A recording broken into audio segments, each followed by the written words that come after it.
inhabited by indigenous African peoples at least 2,500 years ago. The Limba were the first tribe known to inhabit Sierra Leone. The dense tropical rainforest partially isolated the region from other West African cultures, and it became a refuge for peoples escaping violence and jihads. Sierra Leone was named by Portuguese explorer Pedro de Sintra, who mapped the region in 1462. The Freetown estuary provided a good natural harbor for ships to shelter and replenish drinking water, and gained more international attention as coastal and transatlantic trade supplanted trans-Saharan trade. In the mid-16th century, the Maine people invaded, subjugated nearly all of the indigenous coastal peoples, and militarized Sierra Leone. The Maine soon blended with the local populations, and the various chiefdoms and kingdoms remained in a continual state of conflict, with many captives sold to European slave traders. The Atlantic slave trade had a significant impact on Sierra Leone, as this trade flourished in the 17th and 18th centuries, and later as a center of anti-slavery efforts when the trade was abolished in 1807. British abolitionists had organized a colony for black loyalists at Freetown, and this became the capital of British West Africa. A naval squadron was based there to intercept slave ships, and the colony quickly grew as liberated Africans were released, joined by Afro-Caribbean and African soldiers who had fought for Britain in the American Revolutionary War. The descendants of the black settlers were collectively referred to as the Creoles or Creoles. During the colonial era, the British and Creoles increased their control over the surrounding area, securing peace so that commerce would not be interrupted, suppressing slave trading and inter-chiefdom war. In 1895, Britain drew borders for Sierra Leone which they declared to be their protectorate, leading to armed resistance and the Hutt Tax War of 1898. Thereafter, there was dissent and reforms as the Creoles sought political rights, trade unions formed against colonial employers, and peasants sought greater justice from their chiefs. Sierra Leone has played a significant part in modern African political liberty and nationalism. In the 1950s, a new constitution united the Crown Colony and Protectorate, which had previously been governed separately. Sierra Leone gained independence from the United Kingdom on the 27th of April 1961 and became a member of the Commonwealth of Nations. Ethnic and linguistic divisions remain an obstacle to national unity, with the Mende, Tem and Creoles as rival power blocs. Roughly half of the years since independence have been marked by autocratic governments or civil war. Archaeological finds show that Sierra Leone has been inhabited continuously for at least 2,500 years, one populated by successive movements of peoples from other parts of Africa. 2. 3. The use of iron was introduced to Sierra Leone by the 9th century, and by the end of the 10th century agriculture was being practiced by coastal tribes. 4. Sierra Leone's dense tropical rainforest partially isolated the land from other African cultures. 5. And from the spread of Islam. This made it a refuge for people escaping subjugation by the Sahelian kingdoms, violence and jihads. European contacts with Sierra Leone were among the first in West Africa. In 1462, Portuguese explorer Pedro de Sintra mapped the hills surrounding what is now Freetown Harbor, naming the oddly shaped formation Serra Leoa, Lioness Mountain. At this time the country was inhabited by numerous politically independent native groups. Several different languages were spoken, but there was similarity of religion. In the coastal rainforest belt there were Bulam speakers between the Chebreau and Freetown estuaries. Loco speakers north of the Freetown estuary to the Little Scarces River, Tem speakers found at the mouth of the Scarces River, and Limba speakers farther up the Scarces. In the hilly savanna north of all of these lands were the Susu and Fula tribes. The Susu traded regularly with the coastal peoples along river valley routes, bringing salt, clothes woven by the Fula, ironwork, and gold, or make roadway for their landing. The Nova Scotians were to build Freetown on the former site of the first Granville town, which had become a jungle since its destruction in 1789. Though they built Freetown on Granville town's former site, their settlement was not a rebirth of Granville town, which had been re-established at Fora Bay in 1791 by the remaining old settlers. Clarkson told the men to clear the land until they reached a large cotton tree. After this difficult work had been done and the land cleared, all the settlers, men and women, disembarked and marched towards the thick forest and to the cotton tree, and their preachers, all African Americans, began singing, "Awake and sing of Moses and the Lamb wake. Every heart and every tongue, to praise the Saviour's name, the day of Jubilee is come. Return ye ransomed sinners home." On the 11th of March 1792, Nathaniel Gilbert, a white preacher, prayed and preached a sermon under the large cotton tree, and Reverend David George preached the first recorded Baptist service in Africa. The land was dedicated and christened Freetown, according to the instructions of the Sierra Leone Company directors. This was the first Thanksgiving service in the newly christened Freetown and was the beginning of the political entity of Sierra Leone. Later, John Clarkson would be sworn in as the first governor of Sierra Leone. Small huts were erected before the rainy season. The Sierra Leone Company surveyors and the settlers built Freetown on the American grid pattern, with parallel streets and wide roads, with the largest being Water Street. On the 24th of August 1792, the Black Poor or Old Settlers of the second Granville Town were incorporated into the new Sierra Leone colony but remained at Granville Town.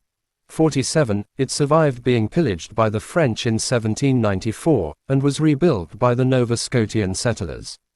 By 1798, Freetown had 300 to 400 houses with architecture resembling that of the American South, with 3 to 4 foot stone foundations and wooden superstructures.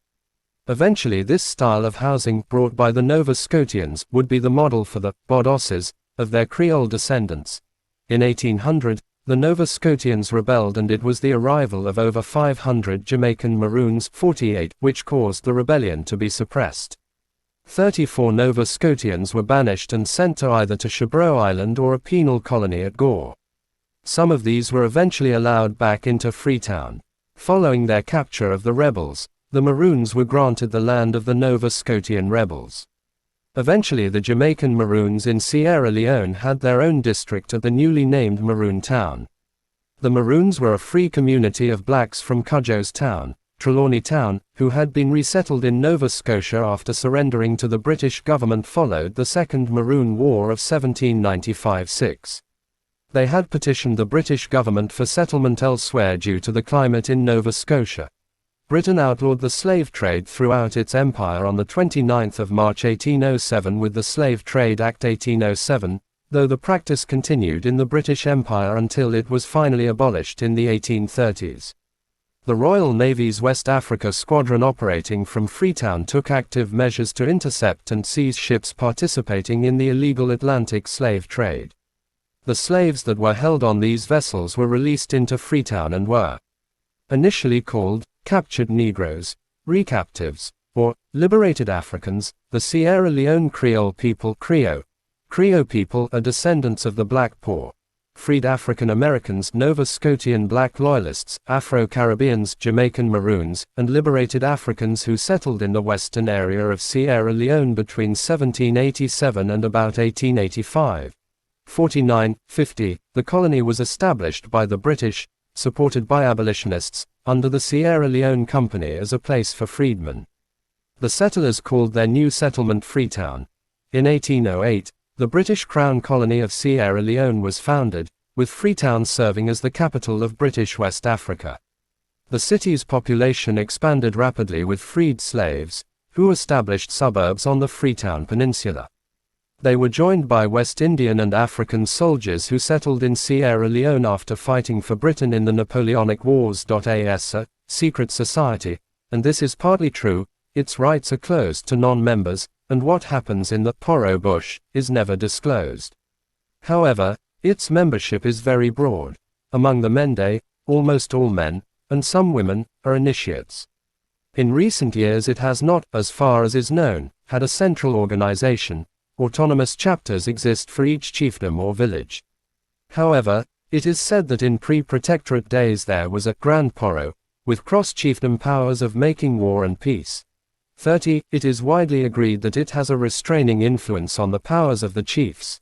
31. Headed by a fearsome principal spirit, the G-Beni, it plays a major role in the rite of passage of males from puberty to manhood. It imparts some education. In some areas, It had supervisory powers over trade, and the banking system, which used iron bars as a medium of exchange.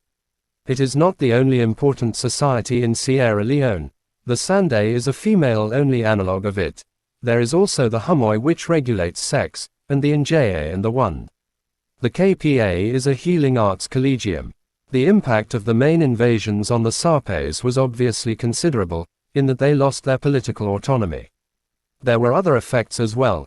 Trade with the interior was interrupted, and thousands were sold as slaves to the Europeans. In industry, a flourishing tradition in fine ivory carving was ended.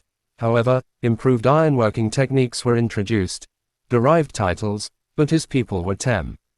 The Beret king in place in 1690 was called Bai Tura, by being a Mani form. The Tem had thus expanded in a wedge toward the sea at Freetown, and now separated the Bulim to the north from the Mani and other Mande speakers to the south and east. In this period there are several reports of women occupying high positions. The king of the South Shore used to leave one of his wives to rule when he was absent, and in the Shabro there were female chiefs. In the early 18th century, a Bulim named Senora Maria had her own town near Cape Sierra Leone. During the 17th century, Muslim Fula from the upper Niger and Senegal rivers moved into an area called Fouta Djallon, or Fouta Djallon, in the mountainous region north of present-day Sierra Leone. They were to have an important impact on the peoples of Sierra Leone because they increased trade and also produced secondary population movements into Sierra Leone. Though the Muslim Fula first cohabited peaceably with the peoples already at Fouta Djallon, around 1725 they embarked on a war of domination, forcing the migration of many Susu, Yulunka, and non-Muslim Fula. Susu, some already converted to Islam, came south into Sierra Leone, in turn displacing Limba from northwest Sierra Leone and driving them into north-central Sierra Leone where they continue to live.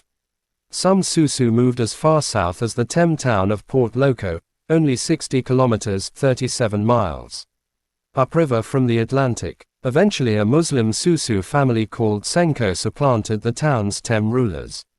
Other Susu moved westward from Fouta Djallon, eventually dominating the Baga, Bulim, and Tem north of the Scarces River. The Yulunka in Fouta Djallon first accepted Islam, then rejected it and were driven out.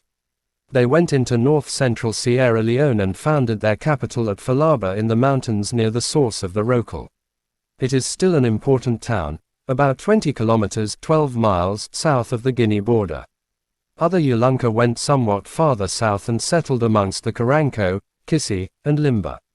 Besides these groups, who were more or less unwilling emigrants, a considerable variety of Muslim adventurers went forth from Fouta Djallon. A Fula called Fula Mansa, Mansa meaning king, became ruler of the Yoni country 100 kilometers, 62 miles east of present-day Freetown. Some of his Tem subjects fled south to the Banta country between the middle reaches of the Bagu and Jong rivers, where they became known as the Mabanta Tem. An 1835 illustration of liberated slaves arriving in Sierra Leone in 1652. The first slaves from Sierra Leone were transported to North America. They were sold to white plantation owners in the Sea Islands off the coast of the American South. During the 18th century, numerous slaves from Bunce Island were transported to the southern colonies, due in part to the business relationship between American slave trader Henry Lawrence and the London-based firm of Grant, Sargent, Oswald and Company, which oversaw a thriving slave trade from Bunce Island in Sierra Leone to North America. The transatlantic slave trade continued to transport millions of enslaved Africans, including those from Sierra Leone, across the Atlantic during the 17th, 18th and 19th centuries. Ultimately, roughly 12.5 million slaves were brought to the Americas this way.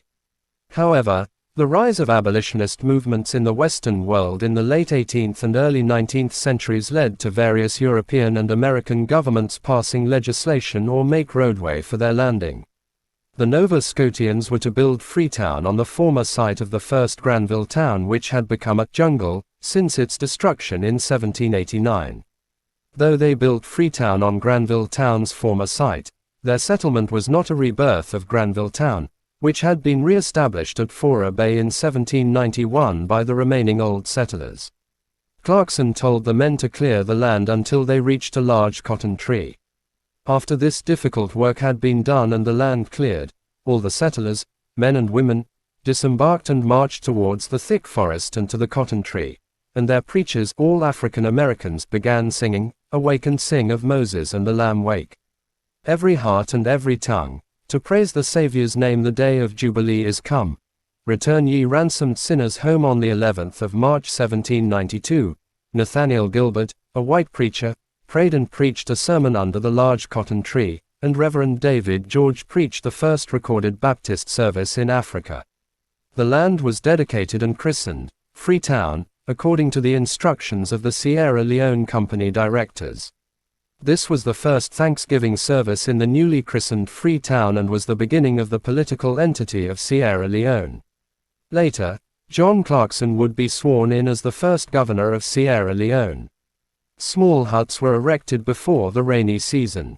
The Sierra Leone Company surveyors and the settlers built Freetown on the American grid pattern, with parallel streets and wide roads, with the largest being Water Street. On the 24th of August 1792, the Black Poor or Old Settlers of the second Granville Town were incorporated into the new Sierra Leone colony but remained at Granville Town. 47. It survived being pillaged by the French in 1794, and was rebuilt by the Nova Scotian settlers. By 1798, Freetown had 300 to 400 houses with architecture resembling that of the American South, with 3 to 4 foot stone foundations and wooden superstructures. Eventually this style of housing, brought by the Nova Scotians, would be the model for the bodosses of their Creole descendants. In 1800, the Nova Scotians rebelled and it was the arrival of over 500 Jamaican Maroons, 48, which caused the rebellion to be suppressed. 34 Nova Scotians were banished and sent to either to Chabreau Island or a penal colony at Gore. Some of these were eventually allowed back into Freetown. Following their capture of the rebels, the Maroons were granted the land of the Nova Scotian rebels. Eventually the Jamaican Maroons in Sierra Leone had their own district at the newly named Maroon Town. The Maroons were a free community of blacks from Cudjoe's Town, Trelawney Town, who had been resettled in Nova Scotia after surrendering to the British government followed the Second Maroon War of 1795-6. They had petitioned the British government for settlement elsewhere due to the climate in Nova Scotia. Britain outlawed the slave trade throughout its empire on the 29th of March 1807 with the Slave Trade Act 1807, though the practice continued in the British Empire until it was finally abolished in the 1830s. The Royal Navy's West Africa Squadron operating from Freetown took active measures to intercept and seize ships participating in the illegal Atlantic slave trade. The slaves that were held on these vessels were released into Freetown and were initially called captured Negroes, recaptives, or liberated Africans. The Sierra Leone Creole people, Creole people, are descendants of the Black Poor, freed African Americans, Nova Scotian Black Loyalists, Afro-Caribbeans, Jamaican Maroons, and liberated Africans who settled in the western area of Sierra Leone between 1787 and about 1885.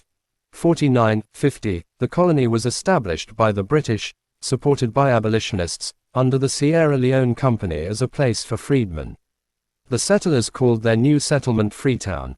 In 1808, the British Crown colony of Sierra Leone was founded, with Freetown serving as the capital of British West Africa. The city's population expanded rapidly with freed slaves, who established suburbs on the Freetown Peninsula. They were joined by West Indian and African soldiers who settled in Sierra Leone after fighting for Britain in the Napoleonic Wars. Portuguese ships began visiting Sierra Leone regularly in the late 15th century, and for a while they maintained a fort on the north shore of the Freetown estuary. This estuary is one of the largest natural deep water harbors in the world, and one of the few good harbors on West Africa's surf-battered, windward shore, Liberia to Senegal. It soon became a favorite destination of European mariners, to shelter and replenish drinking water. Some of the Portuguese sailors stayed permanently, trading and intermarrying with the local people. 6 voluntary dependence reminiscent of that described in the early Portuguese documents mentioned at the beginning of this section was still present in the 19th century. It was called pawning. Arthur Abraham describes a typical variety. a freeman heavily in debt, and facing the threat of the punishment of being sold, would approach a wealthier man or chief with a plea to pay of his debts, while I sit on your lap. Or he could give a son or some other dependent of his, to be for you, the wealthy man or chief. This in effect meant that the person suborned was automatically reduced to a position of dependence, and if he was never redeemed, he or his children eventually became part of the master's extended family. By this time, the children were practically indistinguishable from the real children of the master, since they grew up regarding one another as brothers. Some observers consider the term slave to be more misleading than informative when describing the local practice. Abraham says that in most cases, subject, servant, client, serf, pawn, dependent, or retainer would be more accurate. Domestic slavery was abolished in Sierra Leone in 1928. McCulloch reports that at that time, amongst Sierra Leone's largest present-day ethno-linguistic group, the Mende, who then had about 560,000 people, about 15% of the population, i.e., 84,000 people, were domestic slaves. He also says that singularly little change followed the 1928 decree. A fair number of slaves returned to their original homes, but the great majority remained in the villages in which their former masters had placed them or their parents. 18. Export slavery remained a major business in Sierra Leone from the late 15th century to the mid-19th century. According to Fife, it was estimated in 1789 that 74,000 slaves were exported annually from West Africa, about 38,000 by British firms. In 1788, a pro-slavery European named Matthews estimated the annual total exported from between the Núñez River, 110 kilometers north of Sierra Leone, and the Chebreau as 3,000. 19. Participation in the Atlantic slave trade was gradually outlawed by various Western nations, beginning with the United States and Britain in 1808. Abolish the slave trade. The slave trade in Sierra Leone underwent a marked decline during the 19th century, though domestic slavery would persist until the 20th century. In 1787, a plan was established to settle some of London's black poor in Sierra Leone in what was called the Province of Freedom. This was organized by the Committee for the Relief of the Black Poor, founded by British abolitionist Granville Sharp, which preferred it as a solution to continuing to financially support them in London. Many of the black poor were African Americans, who had been given their freedom after seeking refuge with the British Army during the American Revolution, but also included other West Indian, African and Asian inhabitants of London.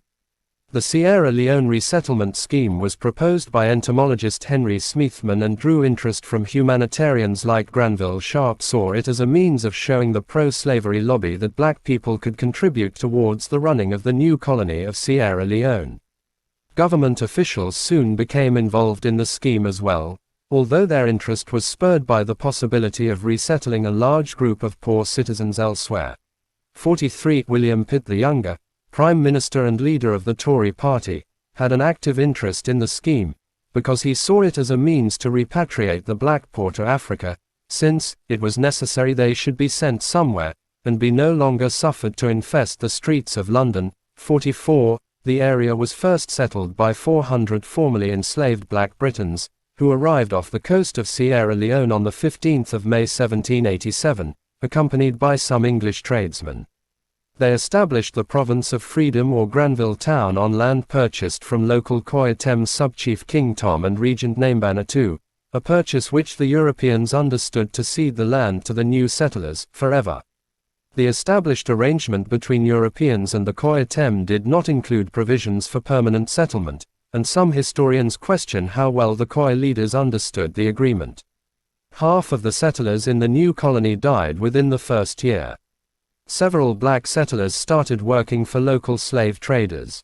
The settlers that remained forcibly captured land from a local African chieftain, but he retaliated, attacking the settlement, which was reduced to a mere 64 settlers comprising 39 black men, 19 black women, and 6 white women. Black settlers were captured by unscrupulous traders and sold as slaves, and the remaining colonists were forced to arm themselves for their own protection. King Tom's successor King Jemmy attacked and burned the colony in 1789. Alexander Falconbridge was sent to Sierra Leone in 1791 to collect the remaining black poor settlers, and they re-established Granville Town, later renamed Klein Town, near Fora Bay. Although these 1787 settlers did not establish Freetown, which was founded in 1792, the bicentennial of Freetown was celebrated in 1987. After establishing Granville Town, disease and hostility from the indigenous people eliminated the first group of colonists and destroyed their settlement. A second Granville Town was established by 64 remaining black and white, old settlers, under the leadership of St. George Bay Company leader, Alexander Falconbridge and the St. George Bay Company. This settlement was different from the Freetown settlement and colony founded in 1792 by Lieutenant John Clarkson and the Nova Scotian settlers under the auspices of the Sierra Leone Company. The basis for the Freetown colony began in 1791 with Thomas Peters, an African American who had served in the Black Pioneers and settled in Nova Scotia as part of the Black Loyalist migration. Peters traveled to England in 1791 to report grievances of the black loyalists who had been given poor land and faced discrimination. Peters met with British abolitionists and the directors of the Sierra Leone Company. He learned of the company's plan for a new settlement at Sierra Leone. The directors were eager to allow the Nova Scotians to build a settlement there. The London-based and newly created company had decided to create a new colony, but before Peters' arrival had no colonists. Lieutenant John Clarkson was sent to Nova Scotia to register immigrants to take to Sierra Leone for the purpose of starting a new settlement. Clarkson worked with Peters to recruit 1,196 former American slaves from free African communities around Nova Scotia such as Birchtown. Most had escaped Virginia and South Carolina plantations.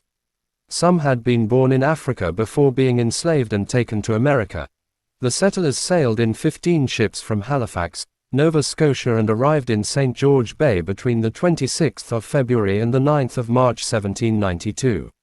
64 settlers died en route to Sierra Leone, and even Lieutenant Clarkson was ill during the voyage.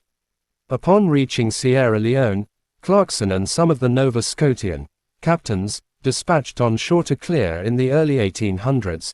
Sierra Leone was a small colony extending a few kilometers, a few miles up the peninsula from Freetown. The bulk of the territory that makes up present-day Sierra Leone was still the sovereign territory of indigenous peoples such as the Mende and Tem, and was little affected by the tiny population of the colony. Over the course of the 19th century, that gradually changed. The British and Creoles in the Freetown area increased their involvement in, and their control over, the surrounding territory by engaging in trade, which was promoted and increased through treaty-making and military expeditions. In their treaties with the native chiefs, the British were largely concerned with securing local peace so that commerce would not be interrupted. Typically, the British government agreed to pay a chief a stipend in return for a commitment from him to keep the peace with his neighbors. Other specific commitments extracted from a chief might include keeping roads open, allowing the British to collect customs duties, and submitting disputes with his neighbors to British adjudication. In the decades following Britain's prohibition of the slave trade in 1807, the treaties sometimes also required chiefs to desist from slave trading.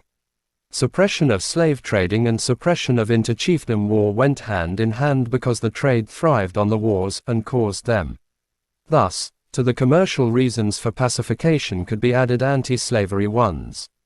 When friendly persuasion failed to secure their interests, the British were not above, to borrow Karl von Clausewitz's phrase, continuing diplomacy by other means. At least by the mid-1820s, the army and navy were going out from the colony to attack chiefs whose behavior did not conform to British dictates. In 1826, Governor Turner led troops to the Bumkitam area, captured 2 stockaded towns, burnt others, and declared a blockade on the coast as far as Cape Mount. This was partly an anti-slaving exercise and partly to punish the chief for refusing territory to the British. Later that year, acting Governor Macaulay sent out an expedition which went up the Jong River and burned Commander, a town belonging to a related chief. In 1829, the colonial authorities founded the Sierra Leone Police Corps. In 1890, this force was divided into the civilian police and the frontier police. The British developed a modus operandi which characterized their interventions throughout the century. Army or frontier police, with naval support if possible, would bombard a town and then usually torch it after the defenders had fled or been defeated. Where possible, local enemies of the party being attacked were invited by the British to accompany them as allies. In the 1880s, Britain's intervention in the hinterland received added impetus because of the scramble for Africa, an intense competition between the European powers for territory in Africa. In this case, the rival was France. To forestall French incursion into what they had come to consider as their own sphere, the British government renewed efforts to finalize a boundary agreement with France, and on the 1st of January 1890 instructed Governor Hay in Sierra Leone to get from chiefs in the boundary area friendship treaties containing a clause forbidding them to treat with another European power without British consent. 55 Consequently, in 1890 and 1891 Hay and two traveling commissioners, Garrett and Aldridge, went on extensive tours of what is now Sierra Leone obtaining treaties from chiefs. Most of these were not, however, treaties of cession. They were in the form of cooperative agreements between two sovereign powers. In January 1895, a boundary agreement was signed in Paris, roughly fixing the line between French Guinea and Sierra Leone. The exact line was to be determined by surveyors. As Christopher Fife notes, the delimitation was made almost entirely in geographical terms: rivers, watersheds, parallels, not political. Samu chiefdom, for instance, was divided. The people on the frontier had to opt for farms on one side or villages on the other. 56. More generally, the arbitrary lumping together of disparate native peoples into geographical units decided by the colonial powers has been an ongoing source of trouble throughout Africa. These geographical units are now attempting to function as nations but are not naturally nations, being composed in many cases of peoples who are traditional enemies. In Sierra Leone, for example, the Mende, Tem and Creoles remain as rival power blocks between whom lines of fission easily emerge. In August 1895, an order in council was issued in Britain authorizing the colony to make laws for the territory around it, extending out to the agreed-upon boundary, which corresponds closely to that of present-day Sierra Leone. On the 31st of August 1896, a proclamation was issued in the colony declaring the territory to be a British protectorate. The colony remained a distinct political entity. The protectorate was governed from it. Most of the chiefs whose territories the protectorate subsumed did not enter into it voluntarily. Many had signed treaties of friendship with Britain, but these were often expressed as being between sovereign powers, with there was no subordination to the British. Only a handful of chiefs had signed treaties of cession, and in some cases it is unknown if the chiefs had understood the implications of the treaty. In more remote areas, no treaties had been signed at all. The creation of the Sierra Leone Protectorate was more in the nature of a unilateral acquisition of territory by the British. Almost every chieftaincy in Sierra Leone responded to the British arrogation of power with armed resistance. The Protectorate ordinances passed in the colony in 1896 and 1897 abolished the title of king and replaced it with paramount chief. Chiefs and kings had formerly been selected by the leading members of their own communities. Now all chiefs, even paramount ones, could be deposed or installed at the will of the governor, and most of the judicial powers of the chiefs were removed and given to courts presided over by British district commissioners. The governor decreed that a house tax of 5s to 10s was to be levied annually on every dwelling in the protectorate. To the chiefs, these reductions in their power and prestige were unbearable. During these conflicts, British officers used the practice of cutting the hands of people to account for bullets spent, similar to what had occurred under the regime Leopold II of Belgium in the Congo Free State. British doctor, Jason Todd, who had traveled to West Africa on an LSTM expedition, wrote down the testimonies of British officers who had been involved in putting down rebellions in British Sierra Leone and had practiced cutting the hands of the people they shot. The exact number of living victims who ended up mutilated is unknown. 59, 60, 61. In 1898, two rebellions broke out against British colonial rule in Sierra Leone in response to the introduction of a new hut tax by Governor Frederick Cardew. On the 1st of January 1898, Cardew introduced the hut tax as a way to pay for the colonial administration's financial expenditures. However, the tax proved to be beyond the financial means of many in the colony, provoking discontent. In February 1898, an attempt by colonial officials to arrest Tem Chief Bai Beret led to him and rebels under his command to revolt against British rule. Beret's forces launched attacks on British officials and Creole traders. 62. Despite the ongoing rebellion, Beret dispatched two peace overtures to the British in April and June of that year, aided by the mediation of Limba chief Almami Sulaku. Cardew rejected both offers, as Beret would not agree to surrender unconditionally.